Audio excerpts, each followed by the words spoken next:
Hola chicos, buenas tardes. Buenas tardes, doctora.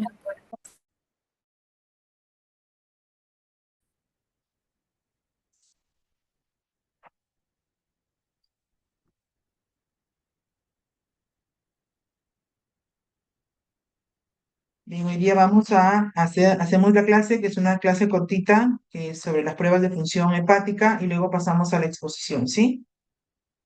Atentos a la lista, por favor. Aguilar López. Aguilar López. No está. Alarcón Hurtado. Alarcón Hurtado.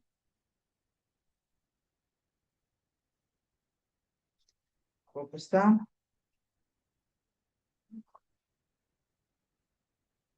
Álvarez Chuquipoma. Álvarez Chuquipoma.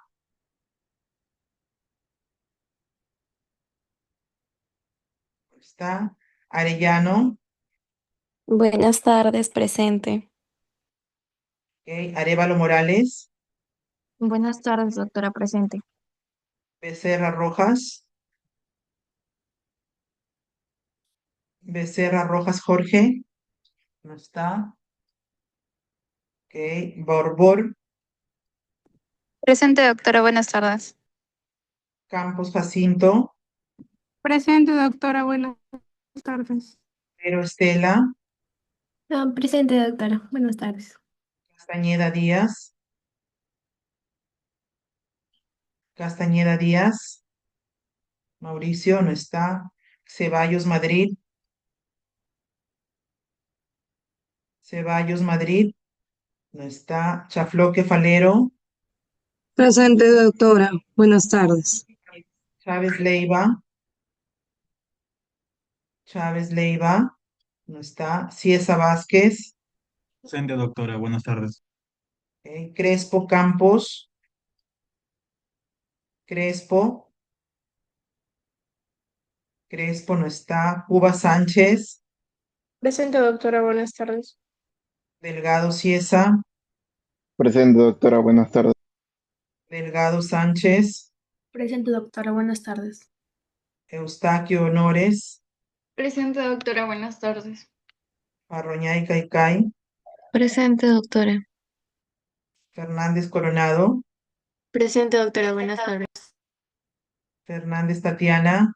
Presente, doctora. Galván Vázquez. Presente, doctora, buenas tardes. Gómez no asiste. González Chacón. González Chacón no está. González Monja. Presente. Guanilo. Presente, doctora. Herrera Bautista. Presente, doctora. Guamán Benavides. Guamán Benavides. No está. Litano Quiñones. Presente, doctora. Buenas tardes. Medina Echegaray. Presente, doctora. Medina Fernández. Presente, doctora, buenas tardes. Mejía Arica. Presente. Mejía Arica. Miño Fiestas. Presente, buenas tardes. Montenegro Efio. Presente, doctora. Buenas tardes. Montesa Chávez. Presente, doctora. Buenas tardes. Musayón. Musayón. No está. Negrete. Negrete. No está. Presente, doctora. Ora. Presente, Negrete, doctora, ya te buenas puse tardes. falta. Ora. Presente, doctora. Peralta. Presente, doctora. Pérez Mundaca. Presente, doctora. Pizarro. Presente, doctora.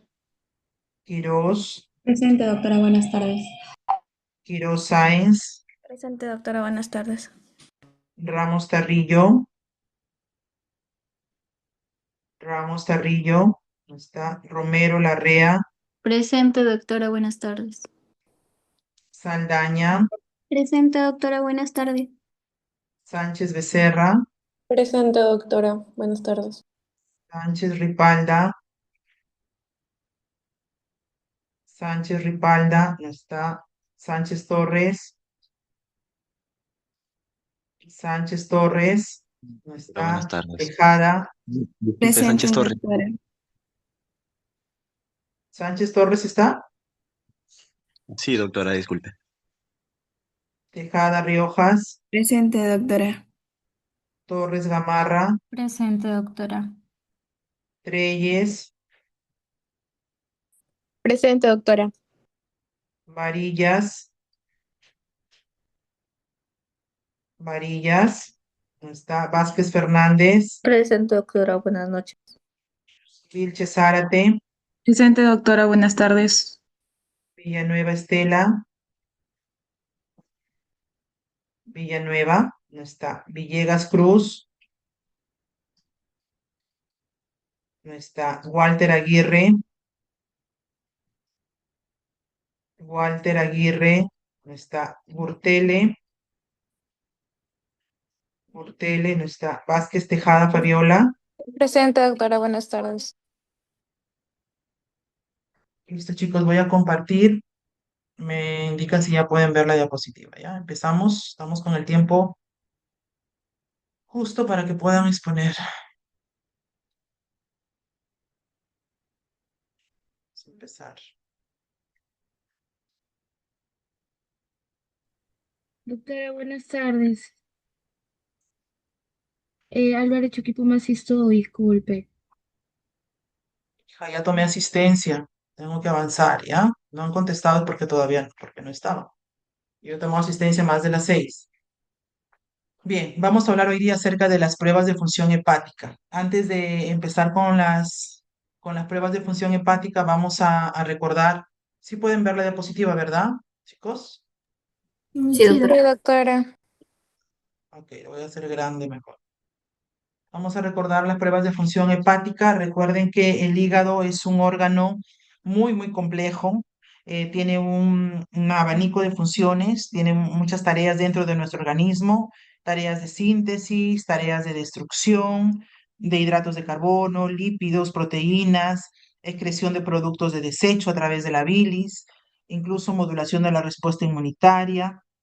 Entonces, así como tiene múltiples funciones, también, bueno, tenemos muchas pruebas de laboratorio con las cuales nos podemos ayudar a ver sus funciones, ¿no? Que son pruebas que vamos a hacer en sangre, ¿no? Generalmente las vamos a medir en sangre del paciente, em, como por ejemplo son la bilirrubina, por ejemplo las transaminasas, como la TGO, la TGP, también las enzimas de colestasis, como la fosfatasa alcalina, la gamma-glutamil transpeptidasa, y luego vamos a ver otros exámenes también que nos van a ayudar, no solo para diagnóstico, sino también para ver la evolución de la enfermedad ya establecida. ¿Ok? Estas pruebas nos van a ayudar a reconocer la presencia o ausencia de una enfermedad hepatobiliar, nos van a ayudar a hacer el diagnóstico entre diferentes padecimientos hepatobiliares, efectuar el seguimiento o evolución de la enfermedad, establecer un pronóstico, determinar también hepatotoxicidad por fármacos. ¿Ok? Vamos a hablar brevemente de cada una de estas pruebas. Empezaremos por las bilirrubinas, ¿ok? Ya habrán escuchado ustedes el término hiperbilirrubinemia, seguramente, ¿no? Cuando decimos hiperbilirrubinemia, cuando hay un aumento de la concentración de bilirrubina en sangre, ojo que la hiperbilirrubinemia puede o no acompañarse de alteraciones, de otras alteraciones de las pruebas de función hepática. Y esto, cuando hay una hiperbilirrubinemia, lo vamos a ver clínicamente en el paciente, generalmente con una coloración amarillenta, ¿no? Una coloración amarillenta de la piel y de las mucosas, lo que conocemos como ictericia. ¿Qué es la bilirrubina? La bilirrubina es un producto de desecho, específicamente procede de la degradación de los glóbulos rojos, ¿no? Esta degradación de los glóbulos rojos lo que nos va a dar lugar es a la bilirrubina indirecta, ¿no? Que es acá surge en primera instancia la bilirrubina indirecta o llamada también no conjugada.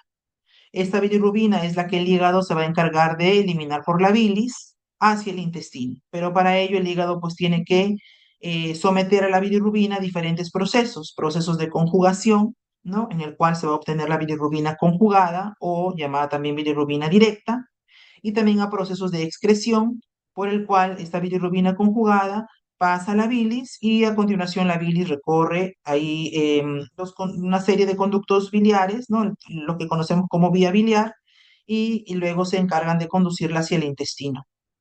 Entonces, cuando hay un aumento de bilirrubina en sangre, ¿cómo debemos interpretarlo, no? Hay un aumento de bilirrubina, puede deberse a un exceso de producción de la misma, o sea que sobrepasa la capacidad del hígado, la capacidad de eliminación del hígado, o por un fallo en los procesos hepáticos que acabo de mencionar, ¿no? Como por ejemplo procesos hepáticos de conjugación o de excreción, o puede ser algún problema que está impidiendo la llegada de bilis hacia el intestino. Entonces, la producción de esta bilirrubina va a estar incrementada en aquellos procesos donde, por ejemplo, encontremos un aumento de la destrucción de los glóbulos rojos, por ejemplo. ¿Qué enfermedades se les ocurre o se les viene a la mente? Enfermedades que cursen con aumento de la destrucción de los glóbulos rojos, por ejemplo. ¿Y qué tipo de bilirrubina obtendríamos con esta destrucción? Anemia hemolítica, ¿Alguien me la puede bilirrubina decir? indirecta. La bilirrubina indirecta. ¿Qué enfermedades cursan con destrucción de glóbulos rojos, por ejemplo? Anemia hemolítica. Las anemias Sí. hemolíticas, ¿no? Entre otras, ¿no? Por ejemplo, donde hay ¿La destrucción de leucemia? glóbulos rojos puede ser cuando hay una leucemia, hay disminución de glóbulos rojos, pero no por destrucción de los glóbulos rojos, sino porque los nichos celulares de la médula ósea están llenos de blastos, de estas células jóvenes, y que desplazan a las células sanas. Pero en una leucemia no hay destrucción de glóbulos rojos en sí, ¿no? En las anemias hemolíticas sí hay destrucción, lisis de los glóbulos rojos, ¿no? En las anemias Doctora, microangiopáticas, en las eritropoyesis ineficaces, en los pacientes que tienen grandes hematomas, por ejemplo, también. ¿Ok? ¿Sí? Sí, doctora. Entonces, la producción de bilirrubina, entonces, va a estar aumentada por ejemplo, en estas enfermedades, ¿no? Pero también en procesos donde hay fallo de la conjugación o de la excreción. Aquí ya vienen otras patologías que ya las vamos a ver después. Por ejemplo, ya síndromes congénitos, como por ejemplo el síndrome de Gilbert o el síndrome de Kliger-Najar, donde hay defectos en la conjugación de bilirrubina, o los síndromes de Dubin-Johnson y el síndrome de Rotor, cuando hay una alteración en lo que es la excreción de la bilirrubina. Aquí en esta diapositiva estamos viendo los valores de referencia de normalidad de la bilirrubina, tanto en recién nacidos como en un adulto. Se pueden utilizar estas medidas como de miligramos por decilitro o también en micromoles por litro. Aquí abajo les estoy dejando la referencia bibliográfica. Entonces tenemos hiperbilirrubinemia, que puede ser a predominio de la directa o de la indirecta, ¿no? Recuerden que hay eh, en el caso de una obstrucción al flujo de la bilis, o sea, cuando hay un impedimento en la eliminación de la bilis hacia el intestino, también hay que pensar en problemas obstructivos, ¿no? Como por ejemplo que hay una obstrucción de la vía biliar.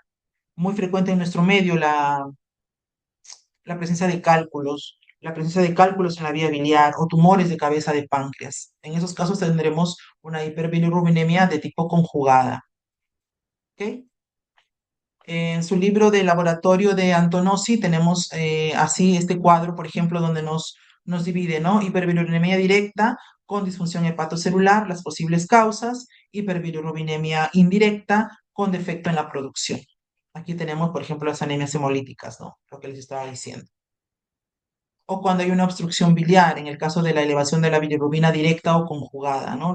Lo más frecuente es la coledocolitiasis.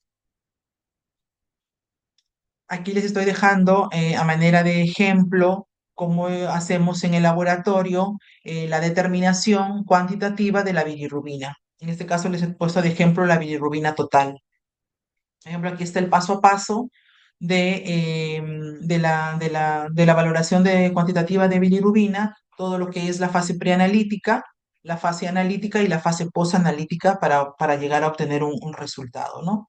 Desde la toma de muestra, el transporte, el procesamiento de la muestra, el control de calidad, la validación de los resultados. O sea, todo lo que es la fase preanalítica, analítica y posanalítica del estudio de este analito, ¿no? Eso con respecto a la bilirrubina. Con respecto a otras pruebas de laboratorio que utilizamos son el estudio de estas enzimas, que son las enzimas, las que conocemos como transaminasas, que son básicamente dos, la aspartato aminotransferasa y la alanino aminotransferasa. Estas son enzimas que cuando están elevadas tenemos que interpretarlos como presencia de un daño celular hepático, necrosis hepatocelular o lo que conocemos como patrón de citólisis. Y cuando hay un daño celular hepático, generalmente las dos aumentan juntas, ¿no? Y muchas veces muy, muy altas en cuadros hepáticos agudos, ¿no? Por ejemplo, las hepatitis virales agudas aumentan mucho hasta más de 1000 por unidades internacionales por litro, ¿no? Entonces, esto tenemos que interpretarlo como un patrón de citólisis. Va a haber un aumento de las transaminasas, de estas enzimas, como están contenidas dentro de los hepatocitos, y al haber destrucción de ellos, se liberan a la sangre. Entonces, esto tenemos que traducirlo así. En algunos casos podemos encontrar elevación solo de una de ellas, ¿no? O predominio solo de una de ellas. Eso también puede ser. ¿Por qué? Porque estas enzimas no son específicas 100% del hígado y también podemos encontrarlos en otros tejidos, ¿no? Sobre todo la aspartato aminotransferasa no es exclusiva del hígado, ¿no? Y se encuentra en tejidos como el tejido muscular, el tejido cardíaco, incluso en el cerebro. Entonces, cuando hay elevación aislada de esta, tenemos ya que buscar otras causas extrahepáticas de esta elevación. Pero generalmente en problemas hepáticos se elevan juntas. Aquí tenemos las posibles causas de elevación de las transaminasas, ¿no? Eh, cuando se elevan ambas, ¿no? Por ejemplo, cuando hay una lesión hepatocelular aguda. Hay que revisar también presencia de patologías extrahepáticas, ¿no? Como por ejemplo infecciones, como por ejemplo por consumo de fármacos o etcétera. En su libro de Balcells de laboratorio están clasificadas así, ¿no? Hay elevación de las transaminasas, por ejemplo, cuando hay predominio, ¿no? En la elevación de la alanina aminotransferasa, o conocida también como ALT o TGP, que generalmente acá debemos de pensar en primer lugar en que sea producto por una hepatitis crónica. Una hepatitis crónica que puede ser por virus de la hepatitis C o por virus de la hepatitis B, en primer lugar. Pero, sin embargo, cuando hay elevación de la AST, de la aspartato aminotransferasa, generalmente lo primero que debemos de pensar es que es una enfermedad hepática a predominio por consumo de alcohol, porque la aspartato aminotransferasa tiene esa característica, que se eleva cuando hay consumo de alcohol. Y eso es lo que dice acá, ¿no? Que se encuentra, como es una enzima que tiene diferentes isoformas, la aspartato aminotransferasa la podemos encontrar en otros tejidos, ¿no? Músculo cardíaco, músculo esquelético, así que en un infarto agudo de miocardio también va a estar elevada, en la hemorragia cerebral también la vamos a encontrar elevada. Entonces, eso tenemos que tener en cuenta. Sin embargo, la ALT es más específica porque se encuentra predominantemente en el hígado. No 100%, pero es la que predomina en el hígado. Y la aspartato aminotransferasa sí nos resulta útil también en otras enfermedades, como por ejemplo los linfomas. Aquí les dejo los valores de referencia de normalidad de las transaminasas, ¿no? Que se expresan en unidades por litro. Acá está según sexo. Abajo les estoy dejando la referencia bibliográfica. Estos valores ya saben que pueden variar según la literatura que estemos viendo, van a variar de acuerdo al laboratorio, dependiendo la técnica que se utilice para esa prueba, puede variar, pero ligeramente, ¿no? Son estos rangos los que tenemos que tener en cuenta de normalidad. Y a manera de ejemplo les estoy dejando el paso a paso de cómo realizamos en el laboratorio la determinación cuantitativa de la alanina aminotransferasa, por ejemplo, ¿no? La muestra que utilizamos, que puede ser suero o plasma, generalmente es suero, los equipos automatizados trabajan con suero para estas pruebas. La cantidad de sangre que vamos a recolectar, 5 mililitros en un adulto, 3 mililitros en un niño, y todo lo que es el transporte, la conservación, los reactivos que utilizamos, ¿no? Y toda la parte posanalítica también de esta prueba. Bien, eso con respecto a las transaminasas.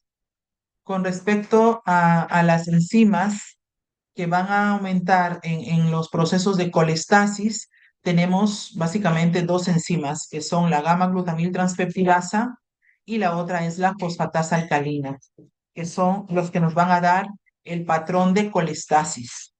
Entonces, ¿cuándo decimos que hay colestasis? Pues cuando hay una obstrucción al flujo biliar. Entonces se caracteriza porque hay un aumento de la fosfatasa alcalina y de la gamma-glutamiltransfertirasa. Entonces, estas enzimas pueden o no estar acompañadas de un aumento de las bilirrubinas. Puede o no puede, ¿ok? Entonces, no son tampoco exclusivas del hígado, sino que estas enzimas también van a estar presentes en otros tejidos. Entonces, tenemos que saber interpretar eh, cuando se elevan juntas, generalmente sí nos está diciendo que hay una obstrucción al flujo biliar, pero cuando se elevan de manera individual o de manera aislada, cada una de ellas ya tenemos que pensar en que puede estar originándose en otros tejidos donde normalmente también están presentes estas enzimas, ¿no? Aquí tenemos, por ejemplo, las causas que producen incremento de la gamma-glutamiltransfertirasa. Entonces, es una enzima que también se eleva con el consumo de alcohol, así como la aspartato aminotransferasa que mencioné hace un momento. Hay que ver también acá el consumo de medicamentos, como la fenitoína, el fenobarbital, que elevan también la gamma-glutamiltransfertirasa. Entonces, esto, ¿no? Lo que les estaba ya diciendo, la característica que distingue la gamma-glutamiltransfertirasa de otras enzimas es que su respuesta al alcohol, ¿no? Que se eleva incluso cuando hay concentraciones, incluso con consumo relativamente bajo de alcohol, también aumenta esta enzima, la concentración de esta enzima, ¿no? La otra enzima de colestasis es la fosfatasa alcalina. La fosfatasa alcalina, que no es específica del hígado, que también la encontramos en tejidos como la placenta, en el intestino, en el riñón, en el hueso, y por eso es que cuando se eleva aisladamente, debemos de pensar que hay algún problema en cualquiera de ellos, ¿no? Se puede elevar normalmente de manera fisiológica y transitoria durante la gestación, ya que se encuentra en la placenta. También la podemos encontrar aumentada en los chicos, ¿no? En los adolescentes, que por el rápido crecimiento óseo, ¿no? Niños o preadolescentes por el rápido crecimiento óseo, ¿no? Pero que es pasajero. En los tumores óseos, por ejemplo, también, en la enfermedad renal, etc. Entonces, eso hay que tener en cuenta. Sobre todo cuando hay una elevación aislada de esta enzima, ¿no? Entonces recuerden, ¿no? Puede ser un adolescente en crecimiento, una embarazada, un tumor óseo, ¿no? Etcétera. No es específica del hígado. Aquí tenemos algunas causas tanto de elevación como de disminución de la fosfatasa alcalina en sangre. Tenemos también otra prueba que no nos ayuda tanto en el diagnóstico, pero sí para hacer seguimiento de una enfermedad hepática ya establecida, y es la albúmina. ¿Por qué utilizaríamos la albúmina como un marcador de función renal? Porque recuerden que la albúmina se produce en el hígado, se sintetiza en el hígado y al tener un paciente con una enfermedad hepática, perdón, ya avanzada y que tenga hipoalbuminemia, ya nos puede hacer pensar en que tenga una disfunción en la síntesis hepática. Entonces, justamente por eso. Recuerden que la albúmina es una proteína que tiene una vida media larga. Entonces, muchas veces podemos encontrar valores normales de albúmina cuando ya la función de síntesis del hígado está deteriorada, incluso ya varios días. Así que con una sola medida no podemos tomar alguna decisión, sino que tenemos que volver a controlar la albúmina, pensando en que tiene una vida media larga, como están viendo ustedes acá, hasta 21 días. Entonces, es casi exclusivamente producida por el hígado. Normalmente encontramos en un paciente adulto sano, encontramos una albúmina de entre 35 a 40 gramos por litro. Entonces, teniendo en cuenta obviamente que la albúmina puede estar también disminuida en otras patologías, ¿no? O en otras circunstancias, como por ejemplo en la desnutrición proteica, en las enfermedades que cursan con pérdida de proteínas, como por ejemplo síndrome nefrótico, etcétera, etcétera. Entonces, hay que tener en cuenta también ello. Pero si es un paciente con una enfermedad hepática ya establecida, es allí donde tiene utilidad, ¿no? Entonces, para ver evolución de la enfermedad. Tenemos también, por otro lado, que se recomienda solicitar a los pacientes que ya tienen una enfermedad hepática establecida, que es el tiempo de protrombina. Ya la clase pasada estuvimos hablando sobre esto en el seminario. El hígado pues era responsable de la síntesis de muchos de los factores de coagulación. Entonces, si nosotros medimos el tiempo de protrombina, estamos midiendo indirectamente la función de síntesis de estas proteínas de coagulación por el hígado. Entonces, el tiempo de protrombina, si está alargado, ya nos tiene que hacer pensar que hay una alteración de síntesis del hígado de los factores de coagulación. Entonces, el hígado produce todos los factores de coagulación, excepto, a ver, el 3, por ejemplo, o el factor de von Willebrand, que no lo produce, o el factor 4, pero el resto los va a producir el hígado.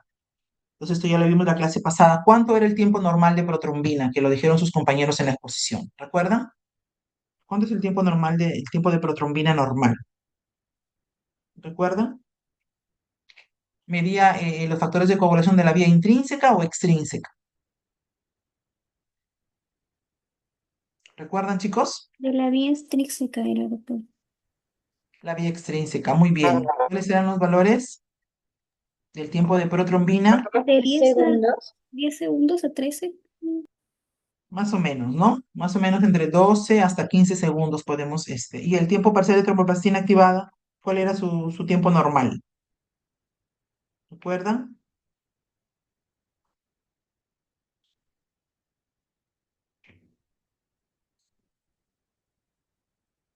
Ya se olvidaron.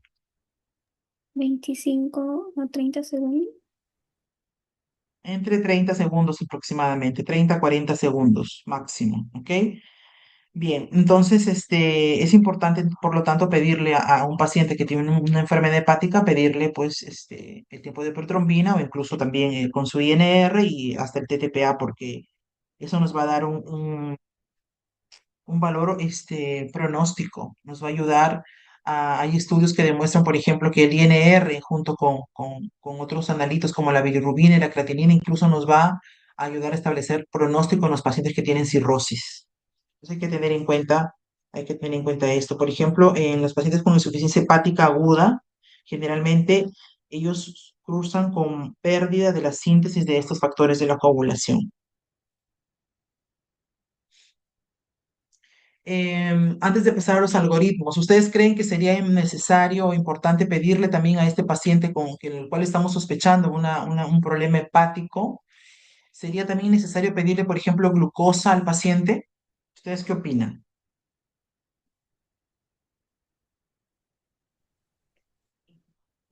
Sí, porque el hígado realiza diferentes funciones metabólicas de la glucosa. Ujú. Entonces sería bueno también la glucosa, ¿no? Aunque no está como un examen básico, pero también si nosotros conocemos la fisiología, sabemos de que el hígado almacena la glucosa. El hígado almacena la glucosa en forma de glucógeno, incluso en forma de triglicéridos también. Entonces es capaz de movilizar la glucosa hacia la sangre según sea necesario, según nuestro requerimiento, ¿cierto? Entonces, en una insuficiencia hepática aguda es muy frecuente encontrar hipoglicemia, por ejemplo. Y en una insuficiencia hepática crónica es frecuente encontrar hiperglicemias. Así que también es importante este, evaluar esto. Bien, ahora vamos a ver algunos algoritmos de actuación, sobre todo en tener en cuenta en pacientes que tienen hipertransaminasemia. Si tengo un paciente con hipertransaminasemia, ¿cómo debo abordarlo o qué pruebas debo pedirle, ¿no? Por ejemplo, acá tenemos un paciente con hipertransaminasemia crónica. Lo más frecuente en nuestro medio que yo debo averiguar que me cause hipertransaminasemia, pues el alcoholismo. En nuestro medio, alcoholismo, hígado graso, es muy, muy frecuente.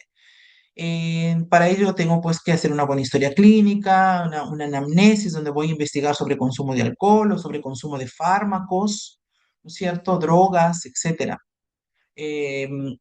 Recuerden que cuando hay consumo de alcohol se va a elevar la aspartato aminotransferasa y también la gamma glutamil transpeptidasa. Así que esto no puede faltarme si yo sospecho de alcohol o puedo deducir de la historia clínica un consumo crónico de alcohol. También el volumen corpuscular medio me ayuda, porque recuerden que en los pacientes con hígado graso alcohólico había una elevación del volumen corpuscular medio, ¿no? En los glóbulos rojos. Si yo descarto ello, también puedo pedir una ecografía para evaluar un posible hígado graso, ¿ok? Que me ayude a confirmar mi sospecha. Si descarto hígado graso, descarto alcoholismo, etcétera, ya puedo avanzar y poder solicitar de repente pruebas para descartar infecciones virales, como hepatitis B o hepatitis C. De repente es un paciente que tiene múltiples tatuajes, es un paciente politransfundido, o hay conductas sexuales de riesgo, antecedentes de, no sé, promiscuidad sexual, etcétera. Entonces, pues solicitaré marcadores virales, ¿no? Para ello solicitaré los marcadores serológicos para el virus de la hepatitis B y virus de la hepatitis C, que son los más frecuentes, ¿ok? Si descarto todo ello, ya solicitaré pruebas, ¿no? Para descartar hemocromatosis, que también cursa con hipertransaminasemia, ¿no? Que es una enfermedad del metabolismo del hierro, por acúmulo del hierro. Entonces, también esto me puede aumentar las transaminasas. Y es menos frecuente, pero ya descartando lo más frecuente, me voy quedando con lo menos frecuente. Entonces, luego, ¿qué me queda ahora? Es verificar o buscar causas extrahepáticas de la elevación de las transaminasas. Entonces habíamos dicho que las transaminasas también estaban en otros tejidos, ¿no? Por ejemplo, en el músculo. Entonces, de repente la elevación es por un compromiso muscular. Entonces, solicitaré descarte de enfermedades musculares, ¿no? Mediante laboratorio puedo ir buscando enzimas musculares, por ejemplo, valorar cómo está la aldolasa o la creatinfosfoquinasa. También descartar patología tiroidea que puede cursar con hipertransaminasemia. Para ello, pues solicitaré pruebas tiroideas como son la TSH, la T3 o la T4. En la insuficiencia suprarrenal también, para ello solicitaré cortisol o también puedo estudiar la hormona adenocorticotrópica y menos frecuente enfermedad celíaca. Y por último, las enfermedades menos frecuentes, ya que tienen compromiso autoinmune o que sean pues errores innatos del metabolismo, para las cuales para confirmar el diagnóstico se tiene que llegar hasta hacer una biopsia hepática, ¿no? Como la enfermedad de Wilson, las hepatitis autoinmunes o el déficit de alfa-1 antitripsina. Eso con respecto a las hipertransaminasemias. Con respecto, si yo tengo un paciente que no tiene hipertransaminasemia, pero tiene un bioquímico de colestasis, es decir, elevación de la fosfatasa alcalina con la gamma glutamil transpeptidasa, tengo que sospechar en una colestasis. Hay fármacos que me producen colestasis, habíamos dicho, los fármacos, los esteroides, por ejemplo, los anabólicos, los esteroides. Hay pacientes que hacen colestasis con el consumo incluso de amoxicilina más ácido clavulánico, etcétera. Entonces, no es frecuente en todos los pacientes, pero sí hay fármacos que me pueden producir colestasis. Entonces, reviso eso también con una ecografía, porque la ecografía me va a ayudar a ver si es que hay dilatación o no hay dilatación de las vías biliares, y eso también me va a orientar a mi diagnóstico. ¿Ok? Si hay dilatación de las vías biliares, quiere decir que hay un proceso obstructivo, para lo cual ya solicitaré otras pruebas de imágenes mucho más profundas, ¿no? Como una tomografía o una colangioresonancia. Y si no hay dilatación de las vías biliares, pues puede ser ya la presencia de anticuerpos, ¿no? Como los anticuerpos antimitocondriales, para lo cual también se necesita pues hacer estudios de confirmatorios como una biopsia hepática. Muy bien. ¿Alguna pregunta, chicos?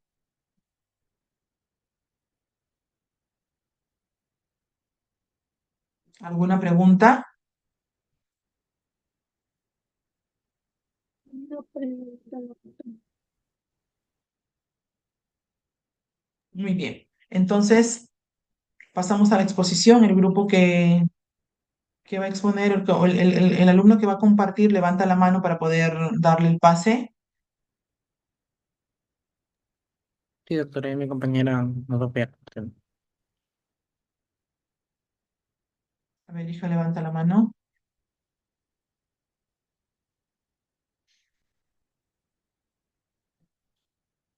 Correcto. Un ratito. Ahora sí creo. A ver, hija, intenta. Doctora, no me permite. Yo les voy a ayudar a compartir a mis compañeros, pero no me permite. Ah, yo le he dado a Juan José Montesa, perdón. A ver, Milagros, ahora sí. Sí, ahora ya se puede. Gracias, doctora. Ustedes son el grupo 2 del aula de ver.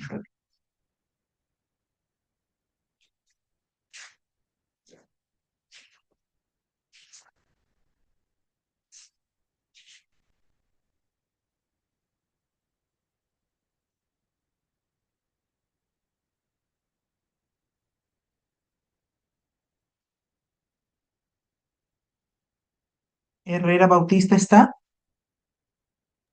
Sí, doctora, presente. Herrera, Presente, Guamán doctora. Benavides, Presente, Miss. Montenegro Efio, Presente, doctora. Peralta Correa, Presente, doctora.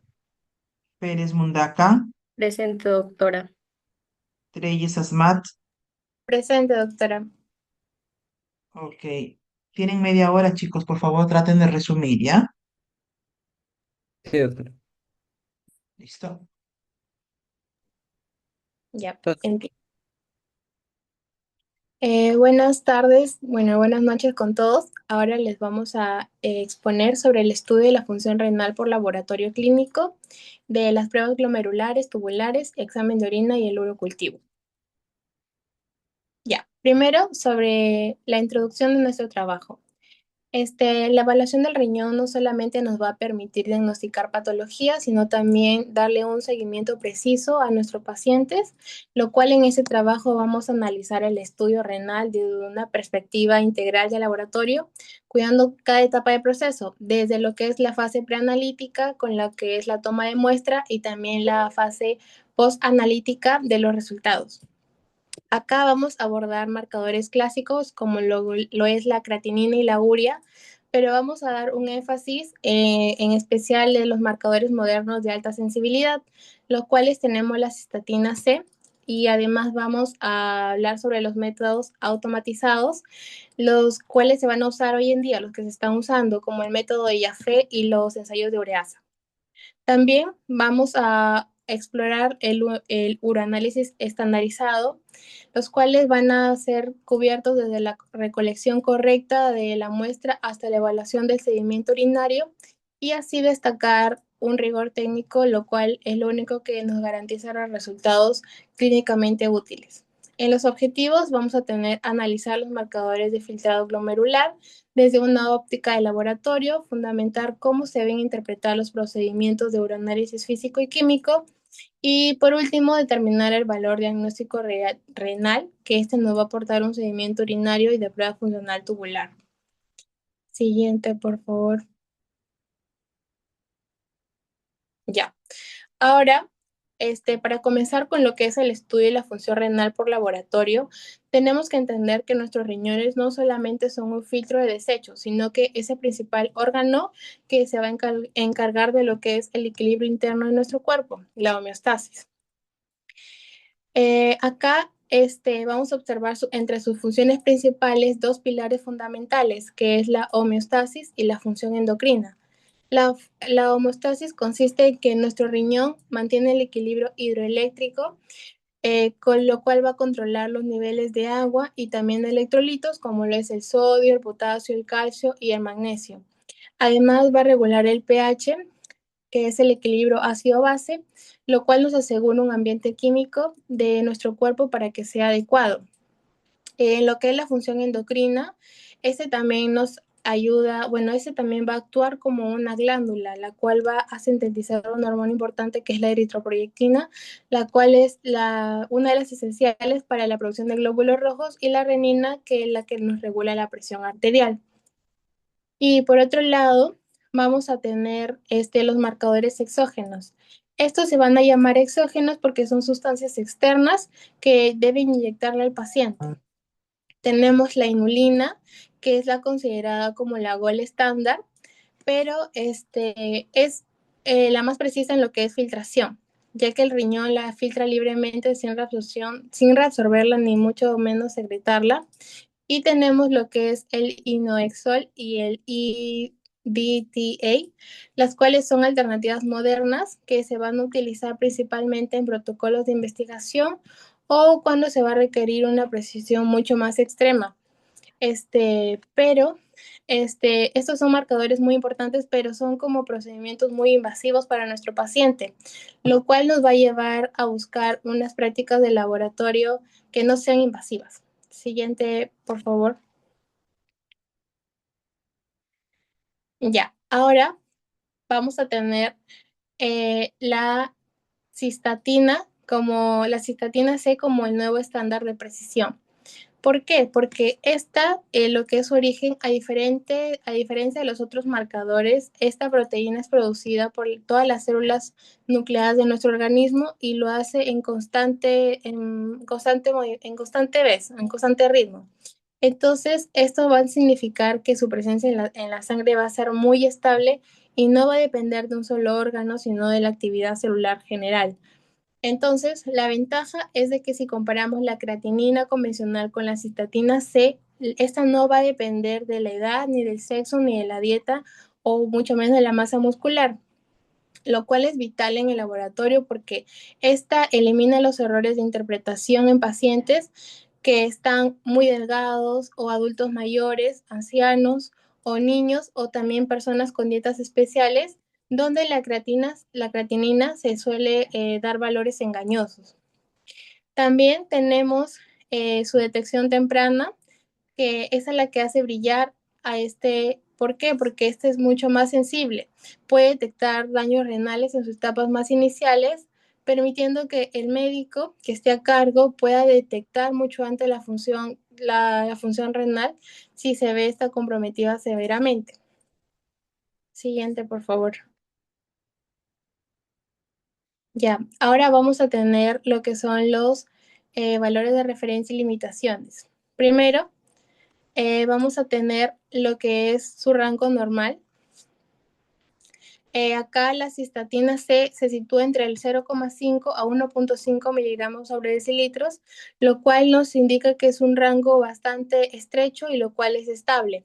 Y esto nos permite identificar si es que hay desviaciones con mucha más facilidad, lo cual puede hacer como una alerta.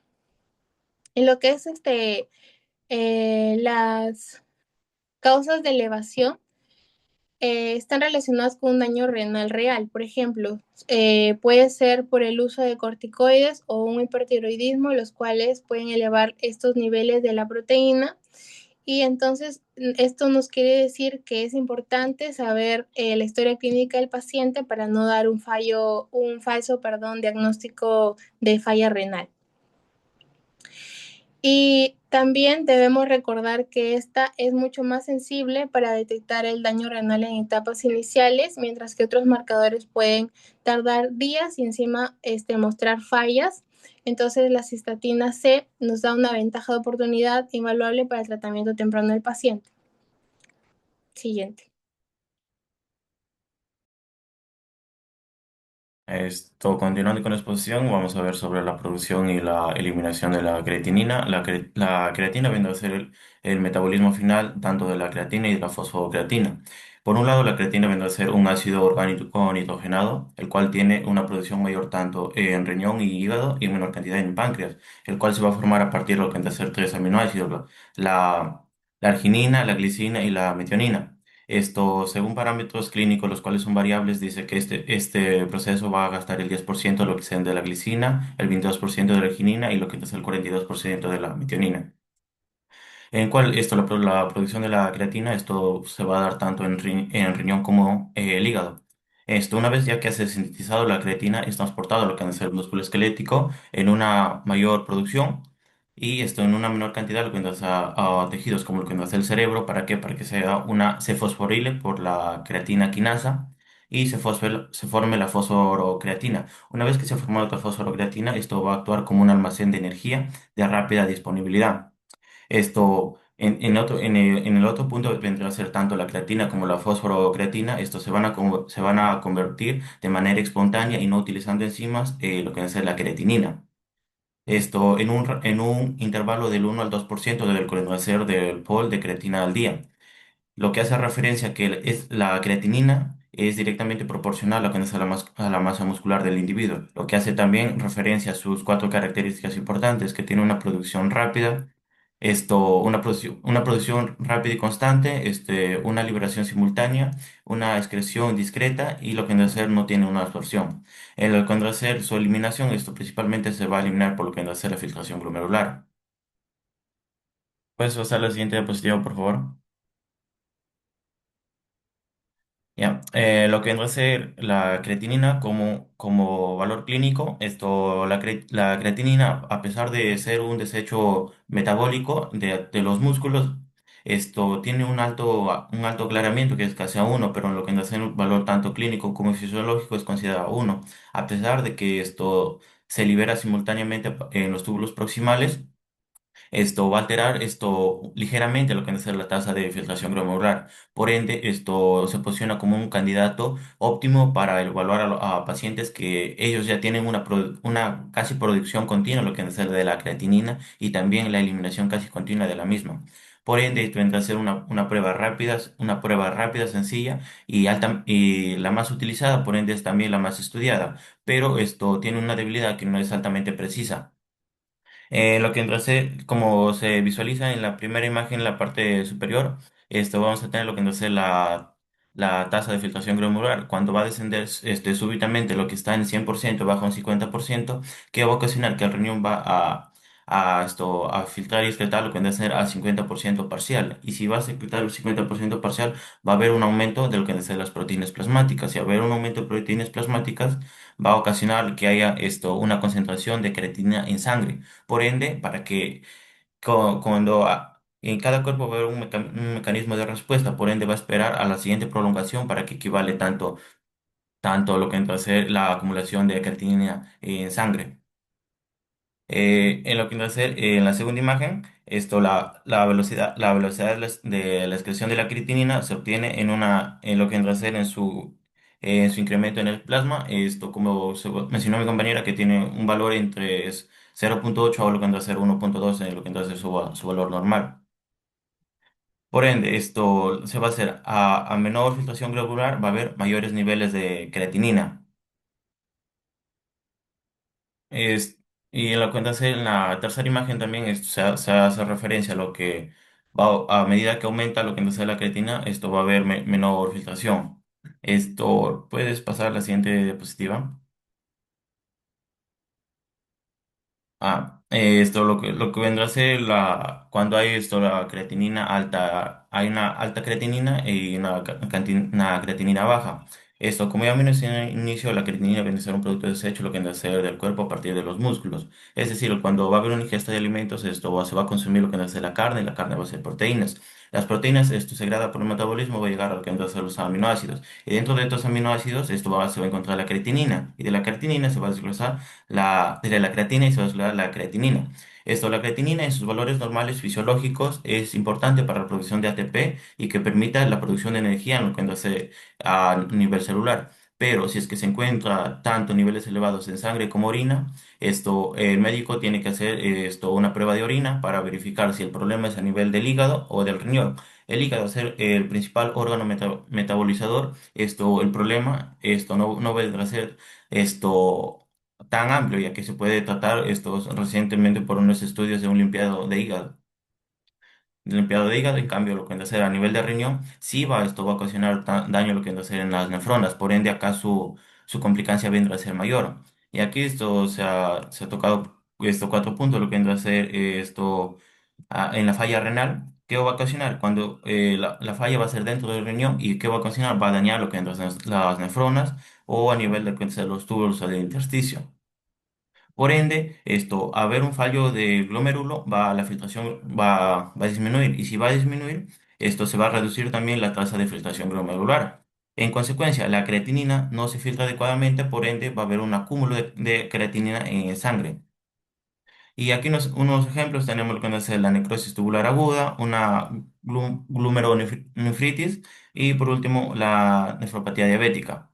Lo que vendrá a ser en la falla perrenal, esto es, aquí ya no vendrá a ser dentro, sino vendrá a ser estructuralmente, pero recibe menos sangre de lo habitual. Entonces, ¿qué va a pasar? Va a haber una menor perfusión que ya no va a llegar esto correctamente a todos los tejidos y va a ocasionar cuando hace un show. La presión de filtración también va a disminuir y al disminuir esto va a haber la tasa de filtración glomerular va a caer también y esto va a haber también una eliminación de creatinina, lo que va a hacer aumenta la sangre. Y acá unos ejemplos rápidos que vendrá a ser una deshidratación, una hemorragia o una insuficiencia cardíaca.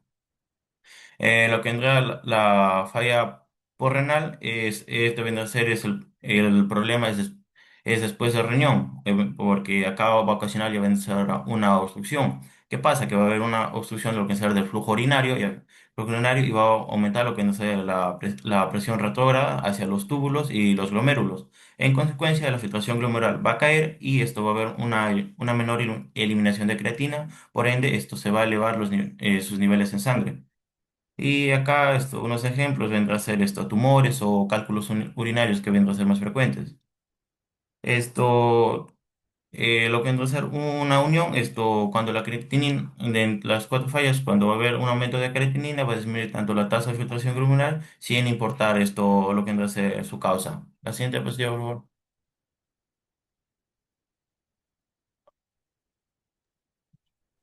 Continuando con la exposición, en esta diapositiva pues vamos a ver cómo evaluamos la función renal en en el laboratorio usando la creatinina, ¿no? Que esta vendría a ser un producto de desecho del metabolismo muscular que se va a eliminar casi o exclusivamente por el filtrado glomerular, como ya lo han expuesto mis compañeros. Por eso es que cuando aumenta en sangre, generalmente nos está indicando que el riñón no está trabajando adecuadamente o no está filtrando adecuadamente, ¿no?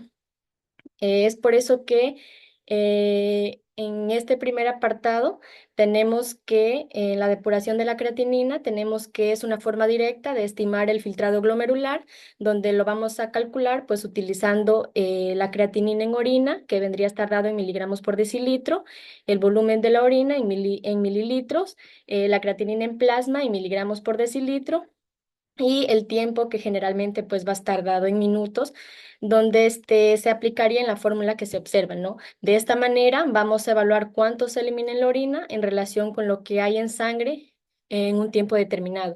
Acá también importante es que generalmente esto se hace con orina de 24 horas, lo que nos va a permitir que la medición sea bastante precisa, pero también cabe recalcar que también puede tener errores, dado que el paciente no la puede recolectar de manera adecuada, ¿no? Dentro de los valores normales nos indica que vendría a estar entre 95 a 130 mililitros por minuto y en mujeres de 80 a 120 mililitros por minuto. Lo que quiere decir que si estos valores están disminuidos, nos va a indicar pues una reducción del filtrado glomerular, es decir, que podría haber un posible compromiso en la función renal, ¿no? Y como ya lo mencioné, que este método no siempre es práctico, entonces vamos a utilizar las ecuaciones de estimación. Como tenemos primero el Cross-Gault, en para la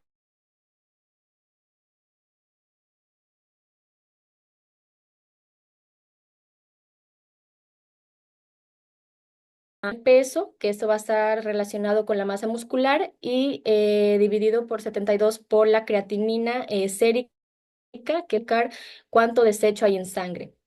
Entonces, esta fórmula estima la depuración de la creatinina sin necesidad de recolectarla en la orina y se usa mucho para pues, ajustar dosis de medicamentos más que para el diagnóstico preciso, ¿no?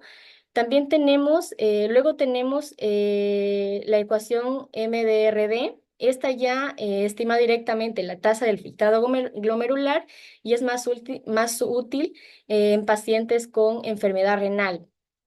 pero cabe recalcar que esta también tiene una limitación importante cuando la función renal no está normal, tiende a estar subestimada, ¿no? También tenemos, bueno, y finalmente tenemos el CKD-EPI, que esta es una ecuación que usa la creatinina, la edad y el sexo, pero fue desarrollada pues para ser más precisa. Además, también, a diferencia del MDRD, no subestima tanto la función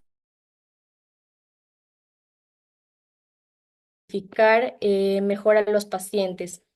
Además, también actualmente es la más recomendada por las guías internacionales y la que más se usa en la mayoría de laboratorios. Y ya finalmente en el protocolo de laboratorio, con respecto a este apartado, tenemos que primero vamos a tener la toma de muestra, donde se obtiene pues sangre venosa para el suero, aproximadamente 5 mililitros en adultos. Se recomienda que sea en ayuno de 8 a 12 horas aproximadamente para evitar interferencias, ¿no?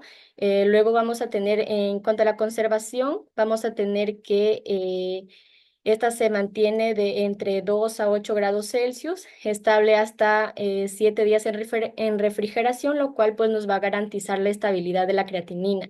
Y ya finalmente tenemos el método analítico, que se utiliza el método de Jefe modificado.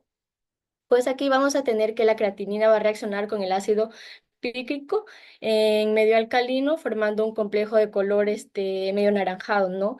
Esto es importante por la intensidad del color a la concentración de la creatinina, y esto se mide por espectrofotometría, que va entre 500 a 520 nanómetros, y este vendría a ser un método rápido y económico, aunque puede tener interferencias con otras sustancias.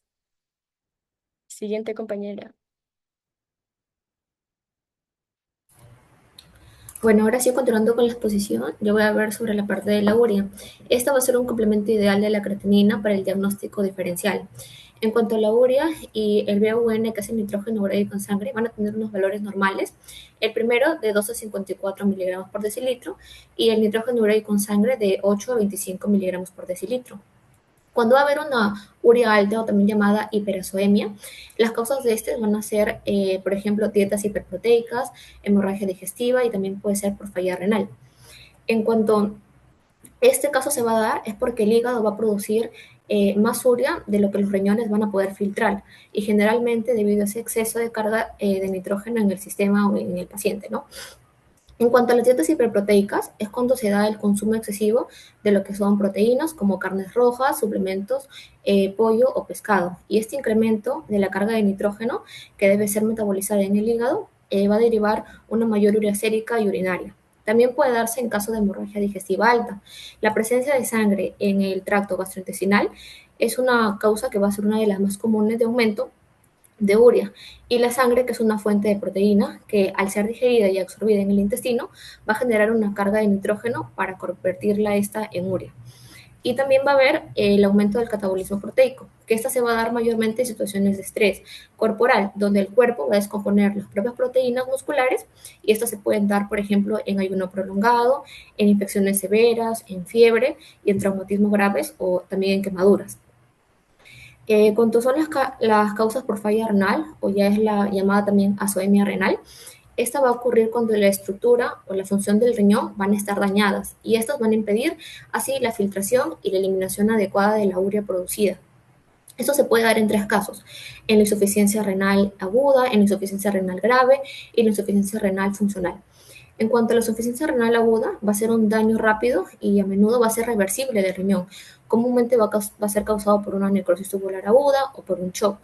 En el caso de la enfermedad renal crónica, va a estar dada por un deterioro progresivo y va a ser irreversible de la función renal. Y este se va a dar en casos de diabetes, glomerulonefritis o poliquistosis renal. En cuanto a la falla renal funcional, o también llamada prerrenal, aquí, aunque el riñón va a estar sano, el flujo sanguíneo hacia él va a disminuir severamente, causada por una hipoperfusión, lo que va a impedir la filtración. Las causas de estas pueden ser deshidratación, una cirrosis con mastitis o una insuficiencia cardíaca congestiva. Bueno, en cuanto al cociente urea-creatinina, Esta va a ser una herramienta bioquímica esencial para diferenciar lo que son las causas del daño renal agudo. Un cociente elevado va a indicar generalmente un origen prerrenal, mientras que un cociente bajo va a sugerir un daño intrínseco del parénquima renal. Cuando hablamos de un cociente elevado, va a ser cuando va a ser mayor de 20 a 30. Y este va a estar conocido también como su origen renal y va a indicar una disminución del flujo sanguíneo hacia los riñones, por lo que ya expliqué anteriormente que va a ser la hipoperfusión, lo que va a provocar una mayor reabsorción de urea en los túbulos renales, mientras que la creatinina se va a excretar de manera normal. Las causas de estas pueden ser la deshidratación, una hemorragia gastrointestinal o una insuficiencia cardíaca congestiva. En cuanto al cociente bajo, este va a ser menor de 10 a 15 y este va a tener un origen parenquimatoso y también conocido como intrínseco. Este va a indicar el daño en la estructura misma del riñón, por ejemplo, una necrosis tubular aguda.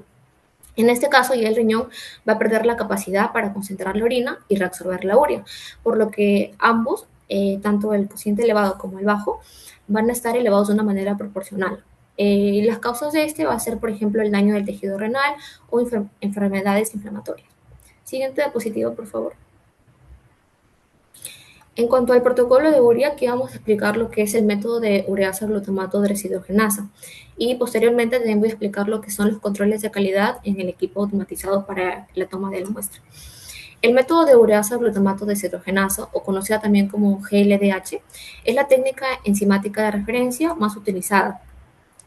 Aquí vamos a ver, va a constar de dos métodos y que vienen a ser dos reacciones acopladas. Primero, la hidrólisis de la urea, que va a ser convertida en ureasa, en donde la enzima ureasa va a catalizar la descomposición de la urea presente en la muestra. Lo va a hacer en amoníaco, que es el NH4, y en el anhídrido carbónico, que es el CO2. Y en cuanto al consumo de NAD, el amoníaco formado va a reaccionar con alfa-cetoglutarato en presencia de la enzima glutamato deshidrogenasa y NAD. Siguiente diapositiva, por favor. Ahora sí, voy a explicar sobre los controles de calidad del equipo automatizado. Estos van a ser muy necesarios para poder garantizar la fiabilidad de los resultados en analizadores automáticos y se deben implementar controles de calidad tanto internos como externos. Por ejemplo, los internos pueden ser el uso de calibradores, como por ejemplo la calibración, que se debe calibrar el instrumento para poder ajustar la curva de respuesta. Preferiblemente aquí se van a usar calibradores de base sérica en lugar de los estándares acuosos para poder evitar lo que son algunos errores sistemáticos. Además, también van a ser importantes los controladores de calidad ya internos. Aquí se va a recomendar procesar al menos dos niveles de control, un normal y un patológico, para verificar la precisión y la exactitud. Y por último, también voy a explicar lo que son los gráficos de Livy y Jennings, que se van a utilizar para monitorear el desempeño del método a lo largo del tiempo.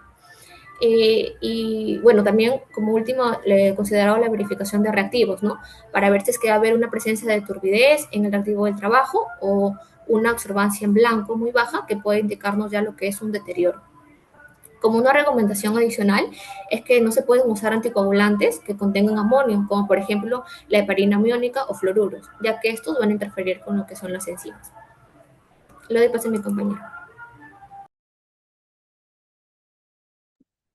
Bien, continuando con la exposición, entonces tenemos lo que es el punto de uroanálisis, recolección y examen físico-químico. Bueno, el análisis de orina no solamente evalúa el sistema renal, sino que funciona como una biopsia líquida del estado metabólico del paciente. Para que ese estudio sea válido, la fase preanalítica entonces tenemos que saber que es fundamental.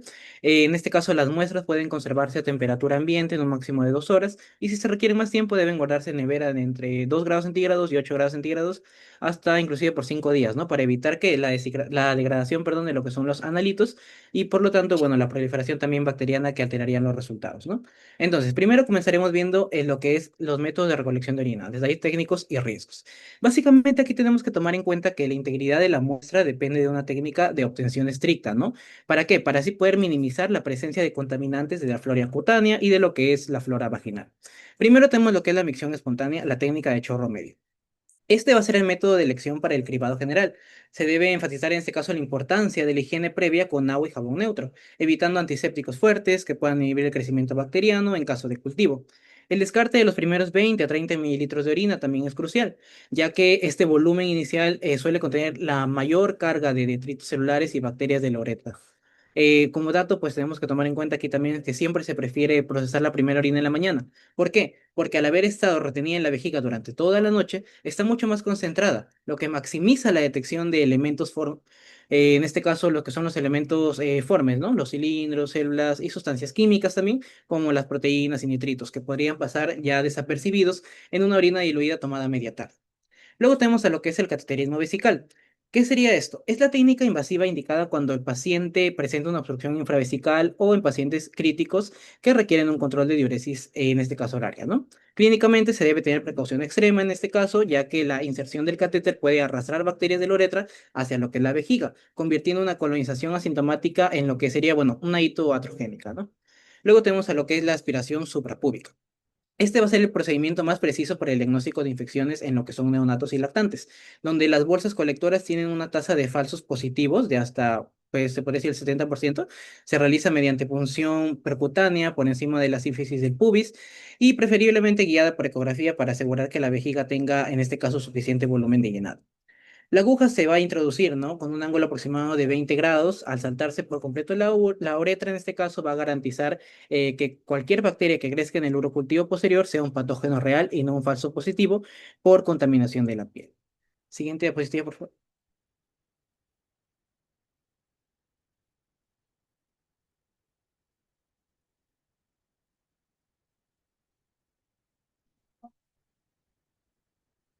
Siguiente diapositiva. Ah, no, ya está acá. Está bien. Perdón, regresa. No me cargaba. Ya, bueno, entonces luego tenemos a lo que es el examen físico, la correlación fisiopatológica del color. En este caso, el color de la orina es el resultado de la concentración de urocromos y bilirrubinas. El hecho de que hayan ciertas alteraciones nos va a indicar, primero tenemos a lo que es la orina marrón pardo, ¿no? Una coluria y mioglobulina. La mioglobulina aparece tras una lesión muscular severa, ¿no? Traumatismos masivos o enfermedades musculares degenerativas. En este caso, la mioglobina es nefrotóxica y por lo tanto puede causar necrosis tubular aguda por obstrucción intratubular y toxicidad directa. La bilirrubina directa en este caso indica patología hepatobiliar, una obstrucción de vías biliares o hepatitis, ¿no? Cabe aclarar aquí también que solo la bilirrubina directa, en este caso conjugada, aparece en la orina porque es soluble en agua, a diferencia de lo que es la indirecta, ¿no? Luego tenemos a lo que es la hematuria glomerular. La sangre que pasa mucho tiempo en el túbulo renal se oxida, ¿no? De hemoglobina a methemoglobina, dándonos entonces un color té o el llamado de Coca-Cola. Luego tenemos a lo que es la orina azul verdosa, patógenos y fármacos, ¿no? Acá mencionamos a lo que son las pseudomonas aeruginosa, que en este caso produce la piocianina, un pigmento verde azulado característico, que bueno, es común en pacientes hospitalizados con sondaje prolongado.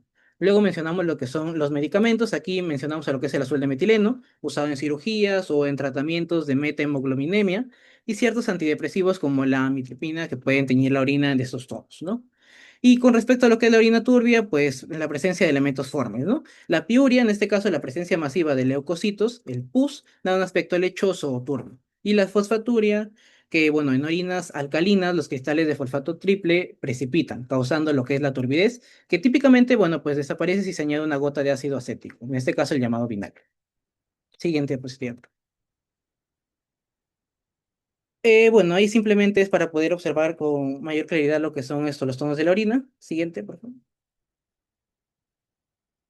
Ya, y ahora sí, pasamos a lo que es el examen químico mediante tiras reactivas. Es una prueba, en este caso semicuantitativa, que utiliza reacciones enzimáticas y colorimétricas. Ahora, un dato que tenemos que tomar en cuenta es la lectura de cada analito, que tiene un tiempo específico, en este caso indicado generalmente entre 30 y 120 segundos, para poder evitar así falsos positivos por sobreexposición. Bueno, aquí primero tenemos que tomar en cuenta lo que es la densidad, ¿no? La gravedad específica, en este caso tenemos que medir la concentración de solutos en relación con el agua pura. Un valor normal de entre 1005 y 1030. Y ahora, si tenemos una densidad fija en 1010, una isostenuria, nos indica entonces una pérdida de la capacidad de concentración, dilución renal, típica en lo que es la enfermedad renal crónica avanzada. Es decir, 1010 es exactamente la densidad de ultrafiltrado del plasma y si la orina sale con esa misma densidad, significa que los túbulos renales ya no están haciendo su trabajo de concentrar o de diluir.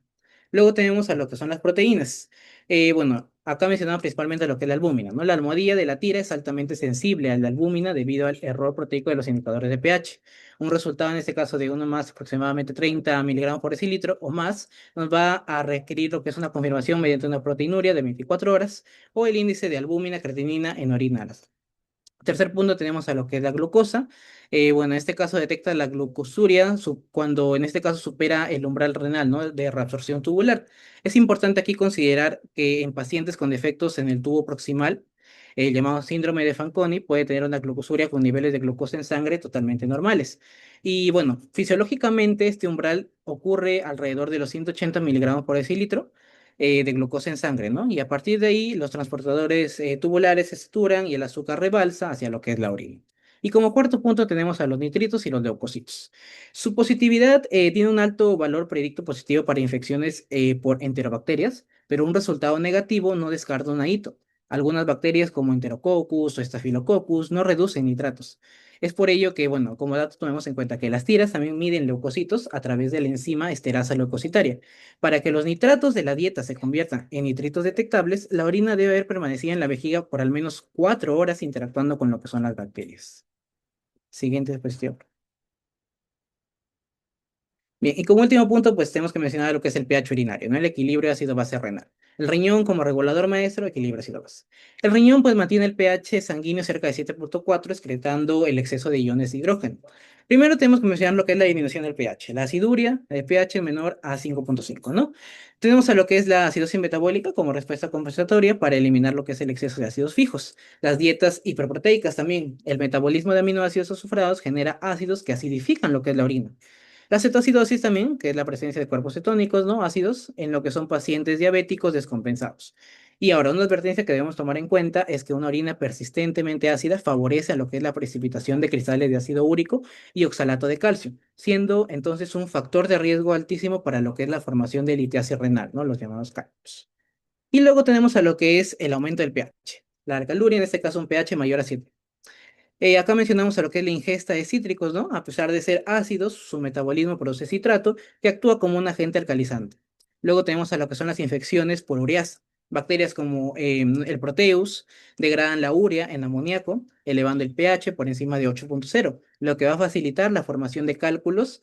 Y en este caso, bueno, también se menciona lo que es el uso de medicamentos, el uso de acetosalamida, bueno, en este caso va a inhibir la reabsorción de bicarbonato en el túbulo proximal, enviándolo hacia lo que es la orina y elevando por lo tanto su pH. También puede elevarse por antibióticos como la neomicina o la actanamicina. Y un tip de laboratorio que se podría tomar en cuenta es que si la muestra de orina se deja a temperatura ambiente por mucho tiempo antes de analizarla, pues ya aquí las bacterias ambientales descompondrán la urea, generando entonces un falso aumento de lo que es el pH. Le doy paso a mi compañero.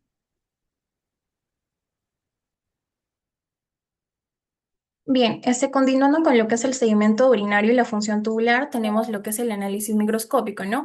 Dentro de lo que es el uroanálisis, pues el estudio de lo que es el segmento urinario va a corresponder precisamente a lo que es la evaluación microscópica de lo que son los elementos formes presentes en la orina. Este análisis, pues obviamente lo que nos va a permitir identificar vienen siendo las células, algunos microorganismos también y otros componentes que nos van a orientar a lo que viene siendo el diagnóstico de patologías renales o también de lo que viene siendo el tracto urinario. Este se va a obtener mediante lo que es un procedimiento básico, ya que la muestra, pues primero se va a centrifugar para concentrar lo que viene siendo lo que son los elementos celulares. Luego de esto, el segmento, pues obviamente se va a observar a lo que es el microscopio, lo cual ya nos va a permitir observar lo que son sus componentes. Normalmente vemos que hay pocos leucocitos y pocos eritrocitos. En cuanto a los leucocitos aumentados, cuando estos están aumentados, obviamente estamos hablando ya de la presencia de una leucocituria. Esto, como vemos en la imagen, nos puede estar indicando lo que es una infección o una inflamación. En el caso de los eritrocitos, pues su presencia lo que nos viene indicando es la hematuria, que este puede ser glomerular en caso si estén alterados o no glomerular en condiciones normales. También podemos observar, como vemos ahí, la presencia de microorganismos como lo son las bacterias o también las levaduras. Siguiente diapositiva, por favor. Bien, en el caso de los elementos formes, dentro de lo que es el sedimento urinario, muy aparte de encontrar los leucocitos y los eritrocitos, como ya lo mencioné, también encontramos células epiteliales que van a provenir de lo que es el revestimiento de lo que es el tracto urinario. Dentro de esto podemos encontrar algunos tipos de células, como lo son las escamosas, las transicionales o también las tubulares. En el caso de las escamosas, pues estas van a ser grandes, van a ser planas y van a provenir de lo que es la uretra distal o lo que vienen siendo los genitales externos. Su presencia en gran cantidad lo que nos viene indicando es una contaminación ya de lo que es la muestra, especialmente por lo que es una mala técnica en el procedimiento de lo que es la recolección. En el caso de las células transicionales, pues estas van a ser provenientes de lo que es la vejiga, los uréteres y también lo que es la pelvis renal. Su aumento básicamente está asociado con lo que es una irritación de lo que es el tracto urinario, también las infecciones o también se puede dar por lo que es el uso de sondas. En el caso de las células tubulares, las células epiteliales tubulares, estas van a ser las más importantes clínicamente, ya que estas pues van a provenir de lo que son los túbulos renales. Su presencia nos está indicando lo que es ya un daño renal, especialmente en lo que son las patologías como puede ser una necrosis tubular aguda. Esta identificación de este tipo de células epiteliales lo que nos va a permitir va a ser diferenciar entre lo que viene siendo la contaminación de una muestra, lo que vienen siendo algunos procesos irritativos o también el daño renal propiamente dicho. Siguiente diapositiva, por favor. Bien, continuando con lo que son los cilindros, tenemos varios tipos también. Podemos empezar mencionando lo que son los cilindros hialinos, ¿no? Estos están formados principalmente por lo que viene siendo una proteína, que es la de Tamm-Horsfall, que puede encontrarse normalmente en personas sanas, precisamente en algunas condiciones como lo son la deshidratación o el ejercicio. Es por eso que si los encontramos en condiciones bajas, pues va a ser normal, ¿no? Los cilindros eritrocitarios, pues estos van a contener eritrocitos en su interior y pues son altamente específicos en lo que viene siendo la glomerulonefritis, ya que van a indicar lo que es un sangrado de origen glomerular. Entonces, podemos decir que si vemos un cilindro, podemos pensar directamente en lo que es una patología glomerular.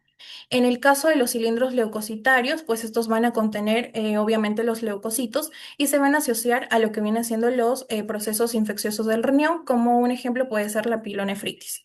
En el caso de los cilindros granulosos y serios, pues estos se van a relacionar con lo que viene siendo el daño renal y si es que son granulosos, están indicando un daño tubular y si es que son serios, está relacionado con la enfermedad renal crónica o lo que es el daño avanzado. En el caso de los cilindros grasos, pues estos van a contener lo que son los lípidos y son característicos de lo que es un síndrome nefrótico. Siguiente diapositiva. Bien, tenemos lo que es la cristalografía, que obviamente son los cristales en la orina. Estos cristales en la orina van a depender principalmente de lo que es el pH o también la concentración de lo que son los solutos en la orina. Por ejemplo, si encontramos una cistina, si encontramos cistina, estamos hablando de lo que es la cistinuria, que va a sugerir un trastorno hereditario, pero en lo que es el transporte de lo que son los aminoácidos. La tirosina y la leucina está indicando una hepatopatía, el colesterol está relacionado con lo que es el síndrome nefrótico y la bilirrubina con la colestasis. En el caso de lo que es la función tubular, pues como vemos ahí, nos está indicando o que nos va a permitir mantener lo que es la homeostasis del organismo y se va a evaluar principalmente por lo que viene siendo la osmolaridad urinaria. Este va a reflejar lo que viene siendo la capacidad de concentración o la dilución de la orina. Dentro de esto vamos a usar lo que viene siendo la excreción fraccional del sodio, que va a evaluar pues obviamente el manejo del sodio. En el caso de los porcentajes, pues si es menor a 1%, nos va a indicar causa prerrenal y si es que es mayor a 2%, ya nos está indicando un daño tubular. Siguiente diapositiva, por favor. Bien, en cuanto a lo que es la diabetes insípida, pues esta se va a caracterizar por lo que es la poliuria o la orina diluida. Esta puede ser de manera central por lo que es el déficit de la ADH o de manera nefrogénica por resistencia renal a lo que viene siendo esta hormona. Para su diagnóstico, lo que vamos a utilizar viene siendo la prueba de la restricción hídrica o lo que es la administración de la desmopresina. En el caso de la tabla que observamos ahí, pues podemos ver lo que es el comportamiento de la osmolaridad urinaria. En condiciones normales va a aumentar lo que viene siendo la restricción hídrica, pero lo que estamos observando ahí, que es la diabetes insípida central, no va a aumentar inicialmente, pero sí después de la administración de lo que viene siendo la desmopresina. En cambio, en lo que es la diabetes insípida nefrogénica, no va a haber respuesta ni antes ni después. Siguiente diapositiva, por favor. Bien, en cuanto a nuestras conclusiones, pues la medición de creatinina y urea va a requerir considerar variables extrarrenales, como lo son la dieta o la masa muscular, para su correcta validación. Incorporar marcadores más sensibles como la cistatina C y aplicar ecuaciones predictivas va a optimizar la calidad del reporte analítico y permite una detección más temprana del daño renal. La fiabilidad del uroanálisis físico-químico va a depender de un estricto control en la fase preanalítica, como lo es la recolección y el tiempo de procesamiento, y es vital que el analista reconozca interferencias externas, como lo son los medicamentos o la contaminación bacteriana in vitro, para evitar reportar falsos positivos o negativos. El análisis microscópico del sedimento urinario viene siendo una prueba insustituible que depende altamente de la pericia técnica del analista. Su correcta ejecución, junto con pruebas de química funcional como la osmolaridad, va a garantizar un reporte concluyente sobre la ubicación y severidad del daño estructural tubular. Gracias.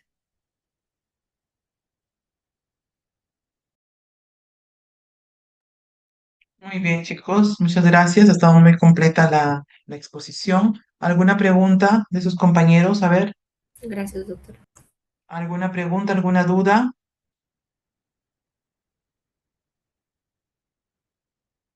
¿Nadie? Bien, solamente para, a ver, ¿qué es? Tengo todavía unos minutos. Solamente para recalcar cosas importantes que quiero que ustedes fijen. Em, Actualmente, si nosotros queremos valorar la función renal en un paciente, tenemos pruebas de laboratorio, tanto en sangre como en orina. Vamos a dividirlas en dos grupos, pruebas de función glomerular y pruebas de función tubular, ¿no es cierto? Em, Se sigue utilizando mucho la creatinina, por ejemplo, como mencionaron ustedes, porque es la prueba más barata que tenemos y la que aún se sigue usando porque es la más accesible, ¿no? Pero tienen varias interferencias, ¿no? Va a depender mucho de la dieta del paciente, de la masa muscular, de la edad, etcétera.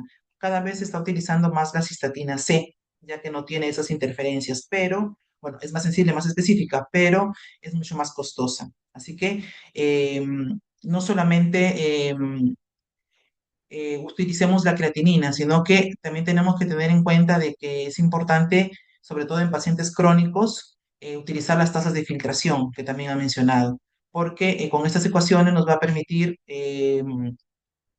estadificar la enfermedad renal crónica, ¿no? En nuestros pacientes. Es importante mucho el examen de orina que ustedes han mencionado, porque como han podido escuchar, nos va a ayudar tanto en la parte de función glomerular como en la parte de función tubular, porque nos da datos de ambos, ¿no es cierto?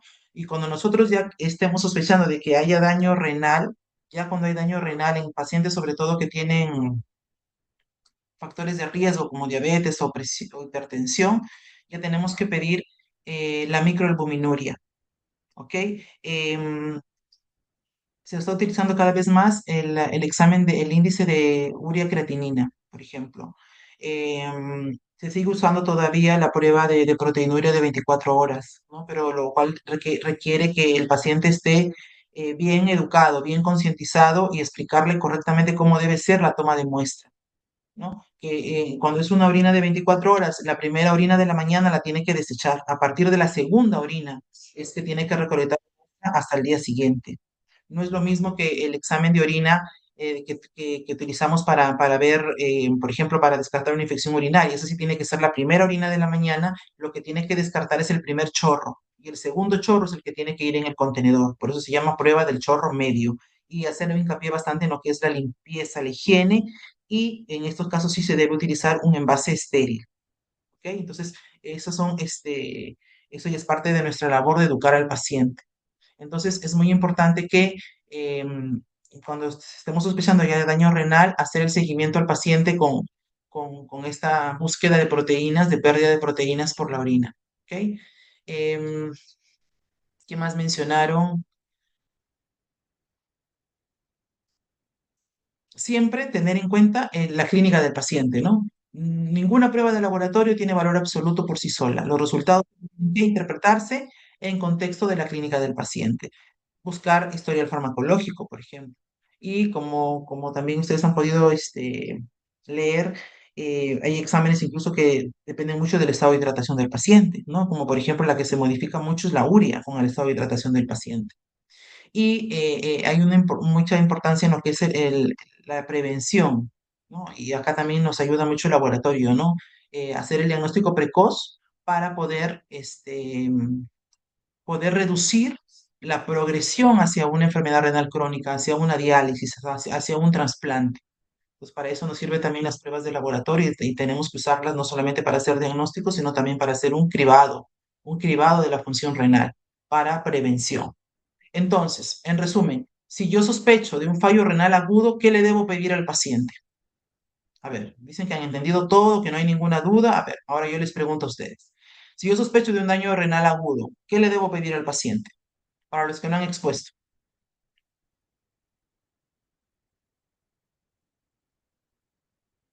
¿Alguna idea sobre lo que sus compañeros nos han presentado? Urea y creatinina. ¿Ya? ¿Nada más? Doctora, la fórmula a realizar de filtración glomerular para hacer la estadificación. La estadificación va más con un daño renal crónico, ¿ok? Si yo sospecho de un fallo renal agudo, no me puede faltar la urea, la creatinina y obviamente también van a estar afectados los electrolitos séricos, ¿no? Entonces aquí sí es muy importante, lo mencionaron sus compañeros, hay una prueba que me ayuda a diferenciar si el daño renal agudo es de origen prerrenal o es renal. La cistatina, doctora.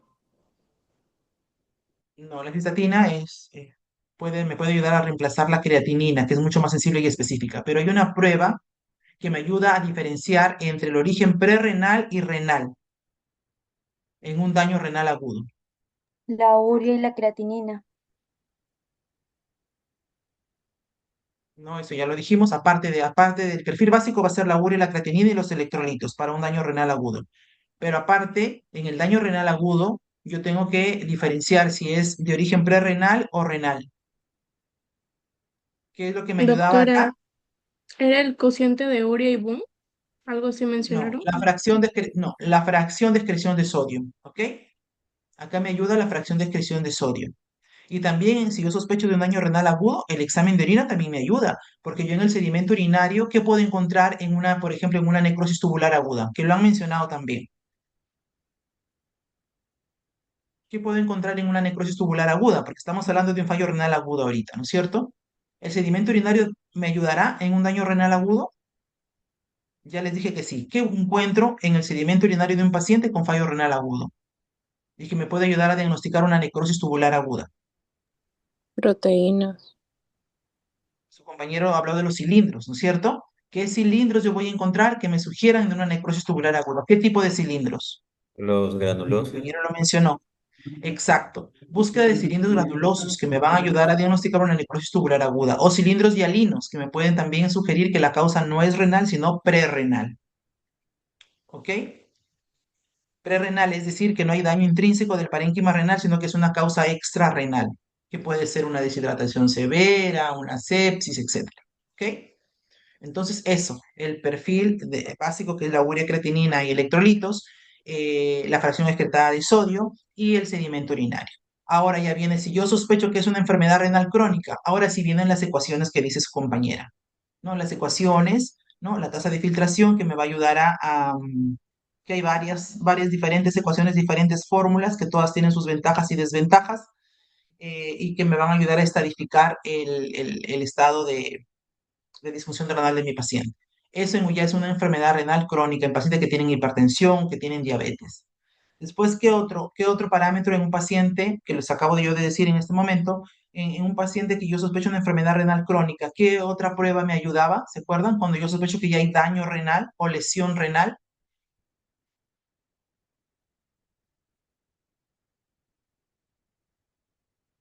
¿qué prueba me ayuda a detectar si ya hay lesión renal en estos pacientes diabéticos hipertensos? La filtración glomerular. La tasa ya la Pero dijimos, la también tasa de filtración glomerular, ¿ya? Pero si hay todo en puede estos estar pacientes. relacionado, puede estar relacionado a todo lo que es de las pruebas bioquímicas como proteínas también. Acá, en cuando yo quiero ver un marcador para ver si hay daño parenquimatoso en estos pacientes con riesgo, acá ya viene lo que es la albuminuria, lo que les estaba diciendo. Lesión renal, pérdida de proteínas por la orina. Acá ya puedo evaluar el cociente albúmina creatinina en orina, por ejemplo, que como les digo es lo que se está usando ahora y que no necesito pedir una orina de 24 horas, sino que puede ser en una muestra aislada. Hijo, toca. Ándame, la puerta porque tu hermano es estudiante. Doctora, Entonces, el cociente también, albúmina creatinina, ¿ok? La proteinuria en 24 horas también, pero si no se puede recolectarlo en 24 horas, puedo hallar el cociente de albúmina creatinina en una orina al azar, en una muestra aislada. ¿Ok? Acá sí vendría eh, su uso importante de la cistatina C, sobre todo cuando tengo resultados no tan fiables de la creatinina.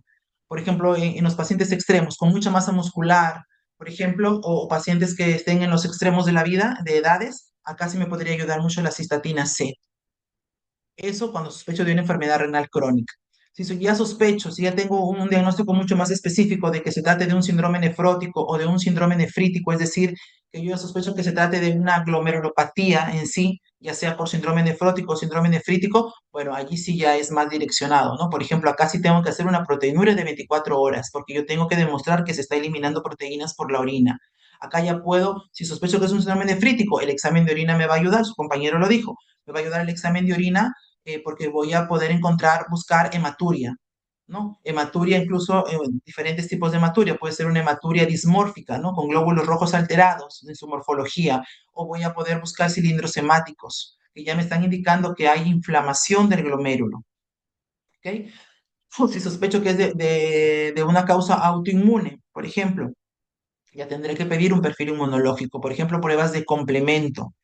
Acuérdense que hay enfermedades renales por hipocomplementemia, ¿no es cierto? Por lo acá yo solicitaré dosaje de complemento o si sospecho que es una glomerulopatía por un lupus eritematoso sistémico o por una vasculitis, acá ya pediré pues los anticuerpos anti-DNA o los ANCA, según mi sospecha clínica. ¿Ok? Si yo sospecho ya una glomerulopatía. Ahora, si yo sospecho que el paciente tiene una enfermedad ya no glomerular, sino tubular, si yo sospecho de una patología tubular, ¿qué examen le pido al paciente?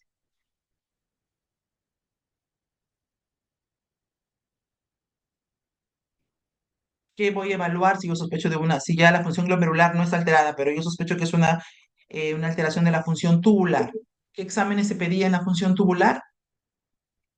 El examen de orina.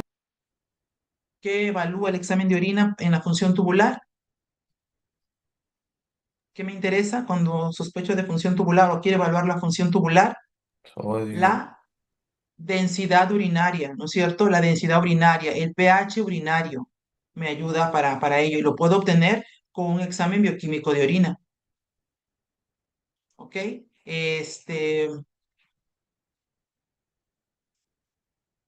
Ello, ¿no? Entonces, esto quiero que quede claro. ¿Qué le pido? ¿Qué debo pedir en cada escenario diferente? Este tema está también colgado en el aula. Lo pueden también descargar y de repente un poco complementar las diapositivas junto con la exposición de sus compañeros que también está muy completo. Tienen que enviármelo a mi correo y también compartirlo con sus compañeros de clase. ¿Sí, chicos? Está bien, doctora, gracias. Sí, Ok, perfecto. Muy bien. Entonces, la próxima clase del grupo número 3, por favor. Gracias. Hasta luego, doctor. Hasta luego.